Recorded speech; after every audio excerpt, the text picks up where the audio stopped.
to listen to that inward witness. Now, when God speaks to me, there's been at least maybe 3 or 4 occasions in my life where I absolutely knew that it was God the Father talking to me. And the way I knew that actually was because I was in trouble. I had upset him. One time was back in Indonesia, and he was blessing me with a lot of substitute teaching at the Jakarta International School there, and it was just flowing like water. It was just coming in. It was really great. But I had a friend there, an expatriate friend, who gave me her resume, and she said, turn this in to the lady who's in charge of substitutes. And I took it. And when I took it, I kind of felt this concern inside that, oh no, if she gets hired, maybe they won't call me as much. But I went ahead and that thought persisted, but I went ahead and handed it to the lady when I saw her at school, and the lady looked at it and threw it right into the trash can. And then I was really wondering, oh no, what am I supposed to do? What am I going to say to my friend? And then of course my friend asked me, did you turn that in? I was like, yes, I turned it in to her. And then I hesitated, and I told her, oh, the lady threw it in the trash can.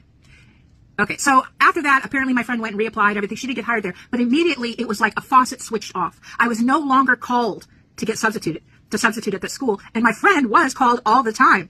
And I knew that that was God. I knew that God had opened that faucet and he had closed that faucet. And I knew that I was being judged for that inner attitude of my heart. I just didn't really understand it, but I knew I was being judged. And I repented. I repented strongly, and I repented, frequently. And it wasn't until the Lord was calling me to return to America that he opened that faucet back up. And we needed the finances. We had no one to help us, and we needed to get out of the country. I just felt this really strong inward witness that we had to go home, whether I wanted to or not. And so when that happened, God opened up that faucet. All that money came in within a short period of time. We had more than enough to go back to the States and settle in. And here it's been decades since that point. And recently I was talking to God, and I was like, God, I don't understand. I don't understand. Even though I did what she said, and, I did what I was supposed to, but God showed me that I was trying to control something that he was providing.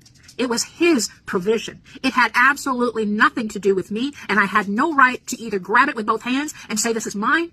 I was to just let it come in and flow out. So that was a sure lesson, and it was a sore lesson. And now I finally understand the lesson, that when God gives us something, we are not to grab it with both hands and hold it close to us as if we own it. We don't own it. God is supplying it, but we are not the supplier. We are not to grab it with both hands and hold on to take any sort of credit for it at all. We give it to the Lord and let it flow as he wills. Anyway, that was an ouch. That was an ouch, and it still hurts today.